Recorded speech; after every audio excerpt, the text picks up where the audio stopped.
राधे राधे दोस्तों, क्या आपको पता है कि बुद्धिमान व्यक्ति कौन और कैसा होता है? ये पूरी वीडियो को ध्यान से सुने। गीता के अनुसार श्री कृष्ण ने बुद्धिमान व्यक्ति की पहचान बताई है। इसके अनुसार सबसे समझदार और स्थिर बुद्धि वाला व्यक्ति वही है जो सफलता मिलने पर अहंकार नहीं दिखाता और विफलता मिलने पर गम में नहीं डूब जाता। गीता में श्री कृष्ण कहते हैं कि जो दूसरों को बेवजह रुलाते हैं उन्हें भी रोना पड़ता है, जो दूसरों को दुख देते हैं आगे चलकर उन्हें भी दुख भोगना पड़ता है।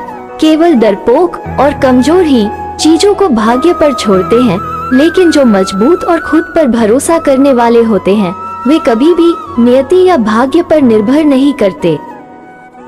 सिर्फ दिखावे के लिए अच्छा मत बनो, वो परमात्मा आपको बाहर से नहीं बल्कि भीतर से भी जानता है।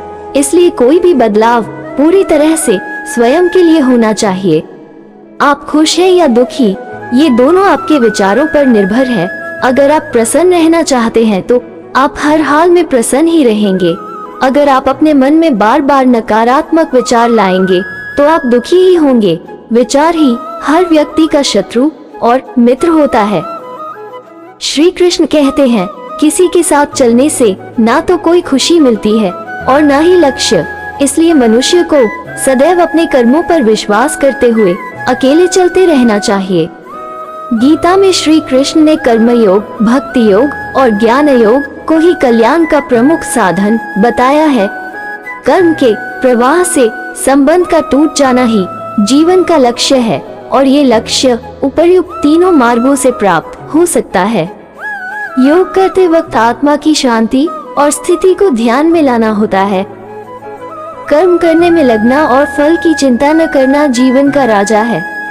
भगवत गीता में कहा गया है, कर्मण्येवाधिकारस्ते मा फलेषु कदाचन, यानी कर्म करो, फल की चिंता मत करो। जो इच्छाएं और आकांक्षाएं हमें अच्छा करने के लिए प्रेरित करती हैं, वो भगवान की दिशा में होती हैं। जीवन में उत्साह रखना और सकारात्मक सोचना महत्वपूर्ण है। जीवन के संघर्षों में अपने आप को खोने का खतरा नहीं है, बल्कि खुद को पाने का मौका है। आपका उद्देश्य क्या है और आप उसके लिए कैसे कदम उठा रहे हैं, ये आपकी शक्ति और संकल्प का परिणाम है। जीवन को एक यात्रा के रूप में देखें और उसका हर कदम एक सीख और अनुभव हो। आत्मविश्वास रखें और अपने लक्ष्यों की प्राप्ति के लिए कठिनाइयों का सामना करें। अन्यों के लिए सेवा करना और उनकी मदद करना भगवान के आदर्शों का एक महत्वपूर्ण हिस्सा है। ज्ञानी व्यक्ति वो है जो ज्ञान का अद्भुत अध्ययन करता है और उसे अपने जीवन में अमल में लाता है। बुद्धिमान व्यक्ति वो है जो अपने कर्तव्यों को निभाता है और सच्चाई और न्याय का पालन करता है।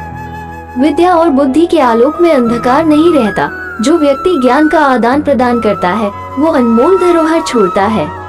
ज्ञान से ही सब कुछ संभव है। ज्ञान शक्ति का सबसे अद्वितीय स्रोत है। बुद्धिमान व्यक्ति वो है जो अपने विचारों को वास्तविकता में बदलता है। ज्ञान आपको सच्ची मुक्ति और स्वतंत्रता का आनंद देता है। ज्ञान वो तेज उपकरण है जिससे आप सफलता की ऊंचाइयों तक पहुंच सकते हैं। ये एक भूमि माता से जुड़ी कहानी सुने। एक समय की बात है, एक बुद्धिमान व्यक्ति नामक श्रीनिवास अपने गांव में रहता था। वो ज्ञानी और न्यायप्रिय था। श्रीनिवास के बारे में लोग अच्छे अदालती न्याय के लिए प्रसिद्ध थे। एक दिन गांव में एक समस्या उत्पन्न हुई। एक आदमी नामक रामू और उसके पड़ोसी श्यामू आपस में भिड़ गए थे। वे एक जमीन के खेत के लिए विवाद कर रहे थे। रामू ने न्याय के लिए श्रीनिवास से सलाह की। श्रीनिवास ने ध्यान से उनके दोनों पक्षों की बात सुनी और फिर उन्होंने उन्हें समझाया कि यह विवाद तभी हल हो सकता है जब वे एक समझौता करें।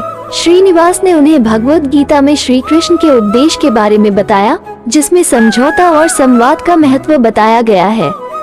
उन्होंने कहा कि भगवान श्री कृष्ण ने भी अर्जुन से संवाद करके उसके अंधकार को दूर किया था। रामू और श्यामू ने श्रीनिवास की सलाह मानी और समझौता किया। वे एक न्यायिक तरीके से जमीन के उपयोग का विवाद हल कर दिया।